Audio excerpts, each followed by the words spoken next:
Alors, donc maintenant, le temps est venu d'écouter un musicien. Je ne sais pas ce qu'il va nous chanter, mais il va faire chanter les vernis, en tout cas, j'en suis sûr. Merci, Wissam. Merci, Monsieur Canet. Bonjour à tous.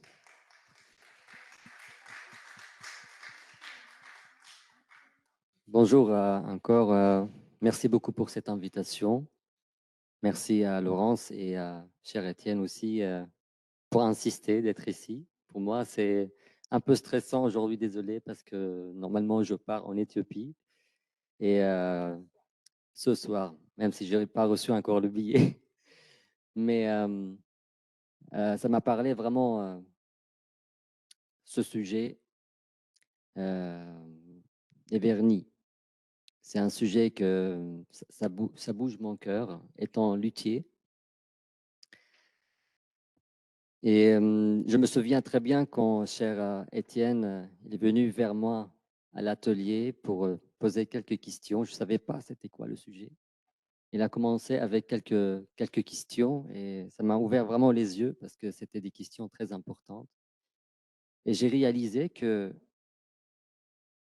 ça ne connecte pas, c'est pas grave.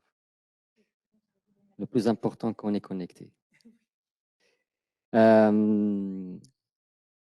J'étais étonné quand même de savoir que cher Étienne, il a rencontré quelques luthiers à Paris, à Roue de Rome.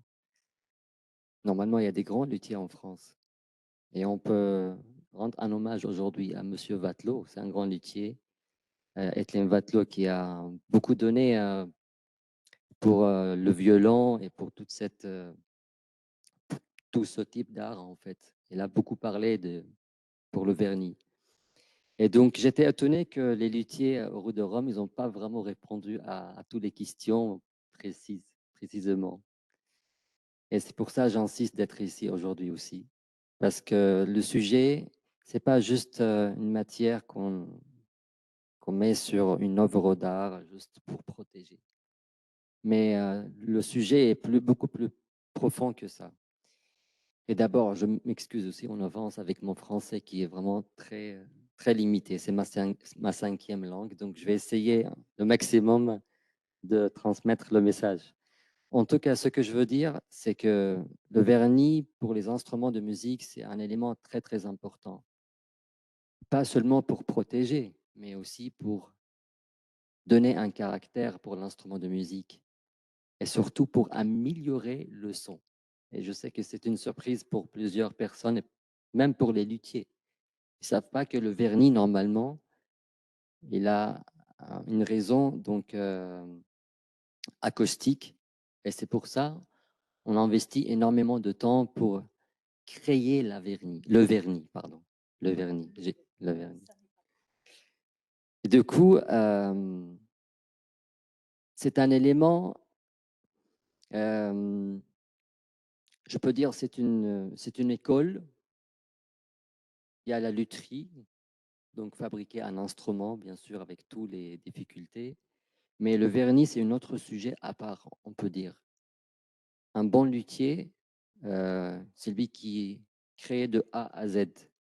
C'est lui qui fait les dessins, c'est lui qui fait la forme, c'est lui qui a l'idée derrière, le message qu'il veut passer à travers un instrument de musique.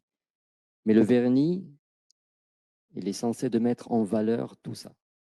Si le vernis est mal fait, tout ce qu'on a fait avant, c'est foutu. Donc pour moi, le vernis, c'est une composition de plusieurs matières. Généralement, on pense que le vernis, c'est une résine, une matière. Et toi, tu nous as fait découvrir que le vernis que tu employais était fait de plusieurs sortes de résines et qu'elles avaient chacune leur particularité. Absolument. Alors, je ne vais peut-être pas entrer aujourd'hui très profond quel type de vernis, parce qu'il y en a plusieurs types de vernis. Mais les vernis le plus sophistiqués et où on peut dire que ce luthier ou cet artiste est exceptionnel. Pourquoi? Parce qu'il a sa propre recette de vernis. Donc, chaque luthier a sa propre recette. Ça peut être une recette ancienne de Stradivari ou de Amati, et de quelle année à quelle année. Et donc, Wissam a fait aussi une formation à Crémone dans les ateliers de Stradivarius. effectivement, j'avais beaucoup de chance d'être à Crémone et d'être avec des grands maîtres à Crémone pour étudier la lutherie. Et puis, j'avais un maître spécial pour le vernis. Mais dès que j'étais né, en fait, juste voilà une petite histoire en arrière, quand j'étais né en 1983, donc je suis très, très petit, je me souviens que cette année-là, en fait, mon père, il a créé son premier violon. Et le plus difficile, c'était le sujet, c'était le vernis. Et je suis peut-être très lié à ce sujet parce que dès que j'ai ouvert les yeux, j'ai senti quelque chose. Et le violon que mon père a construit quand j'étais né, je l'ai encore parce qu'il m'a donné comme un cadeau. Et que chaque fois, jusqu'à aujourd'hui, donc entre-temps, il y a 40 ans et qui sont passés, mais chaque fois que j'ouvre le violon, j'ouvre l'étui pour prendre le violon, je sens quelque chose. Et ça vibre le cœur. Et c'est ça que je veux dire aujourd'hui. En fait, le vernis, un bon vernis, ça donne des émotions. Donc, il y a un autre sens, c'est l'odorat. Un bon vernis qui construit, voilà, on voit peut-être les photos, tout ce qu'on voit ici, c'est des résines différentes. C'est comme le Oliban, c'est comme la mastic, c'est comme, il y a plusieurs vernis ici. Donc, tout ça, ça donne c'est une odeur magnifique.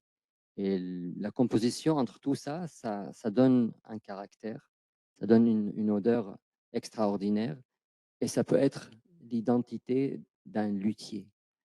Ça peut être aussi un signe si l'instrument est original ou pas. Je me souviens très bien parce que j'ai touché plusieurs instruments de Stradivari. Dès qu'on ouvre un instrument, on sent quelque chose. C'est comme l'odeur de miel. Et on a vu une photo avant dans un violoncelle, j'imagine. Euh, donc, il y a une préparation très, très, très importante pour les instruments de musique, même avant le vernis. C'est pas juste faire l'œuvre d'art et après juste mettre le vernis. En fait, il y a des préparations bien avant. Préparer le bois. Le bois, il y a des pores. Donc, pour fermer les pores. Mais avant de fermer les pores, est-ce que j'ai envie de changer le caractère de bois? Parce qu'il y a des bois différents. Ça peut être bois très tendre, bois très dur. Est-ce que c'est élastique, pas élastique? Et en fait, avec le vernis, on est capable de changer le caractère du bois. On dit qu'il y a beaucoup des secrets.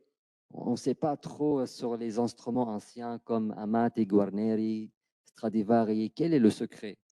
Mais en fait, on peut parler d'un grand sujet, c'est le vernis. Parce qu'ils disent, ah, c'est le vernis. Mais en fait, pas que. La préparation avant le vernis. Le bois, à l'époque, ce n'était pas comme le bois d'aujourd'hui. Pour couper l'arbre, à l'époque, ce n'était pas comme couper l'arbre aujourd'hui.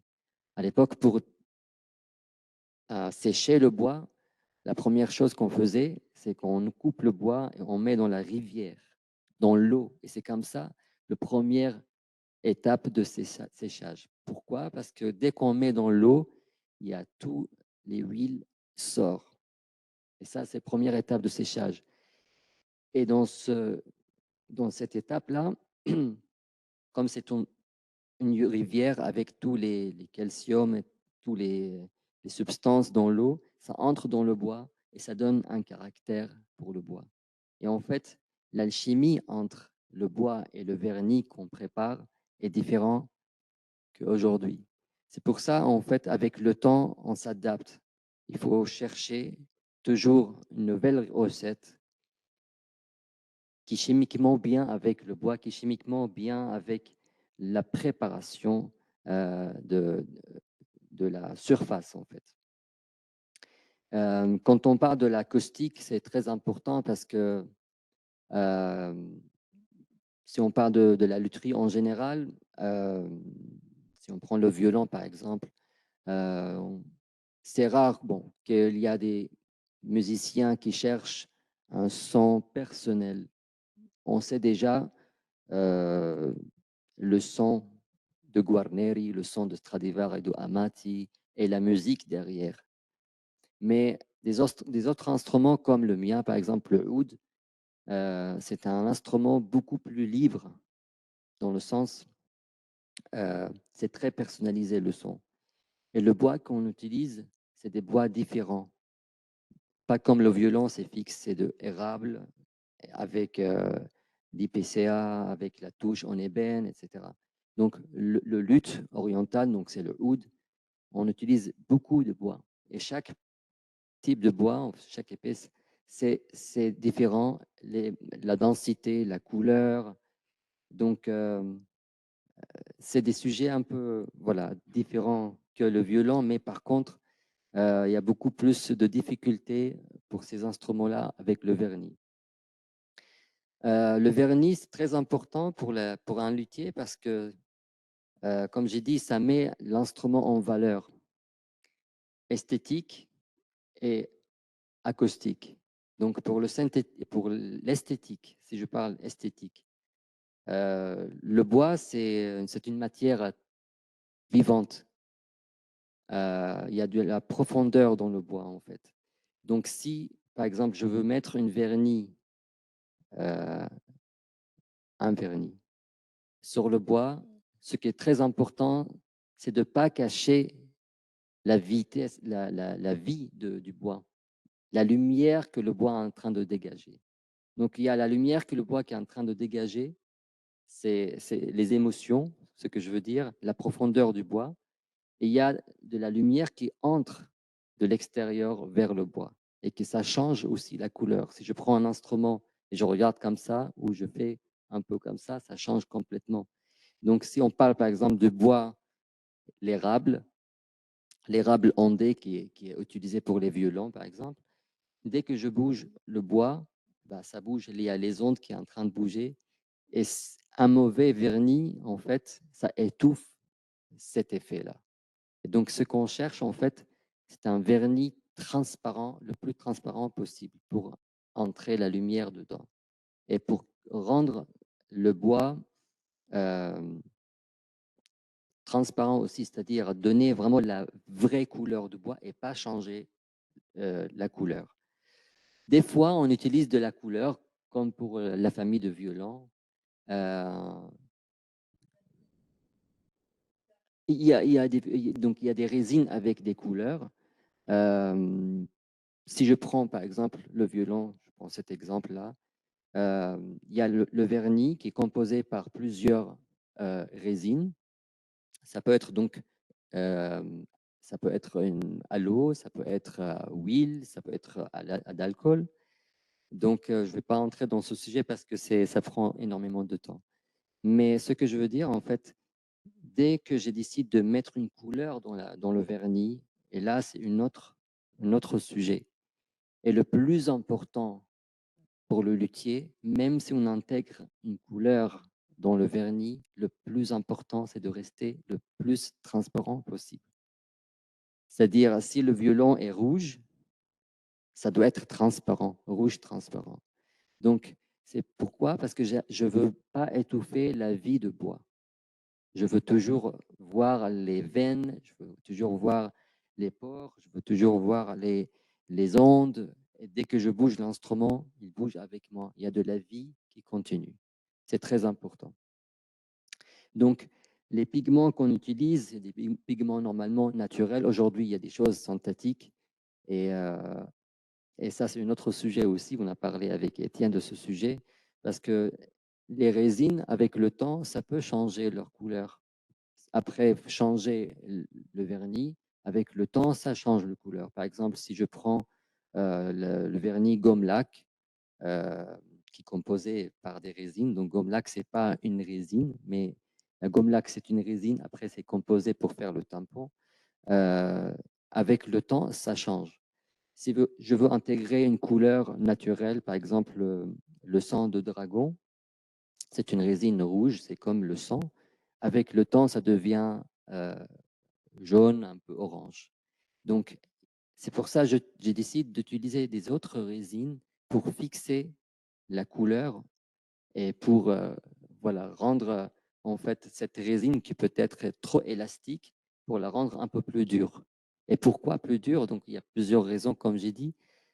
Il y a la raison pour protéger l'instrument, parce que dès que je touche l'instrument, si ça touche à un bouton, ça touche les vêtements, ça peut abîmer l'instrument. Donc, c'est pour protéger. En même temps, si le bois n'est pas assez dur, par exemple, avec le vernis, ben, on rend le bois un peu plus dur, moins élastique.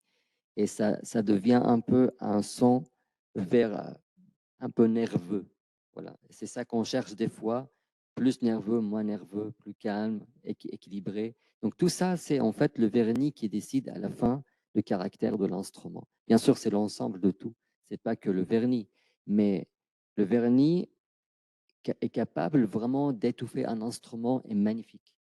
C'est pour ça, quand on touche un instrument ancien, et ça, c'est un autre sujet, quand on touche un instrument ancien ou une œuvre d'art, même on oublie un peu les instruments de musique, quand on touche une œuvre d'art avec un vernis, il faut respecter complètement euh,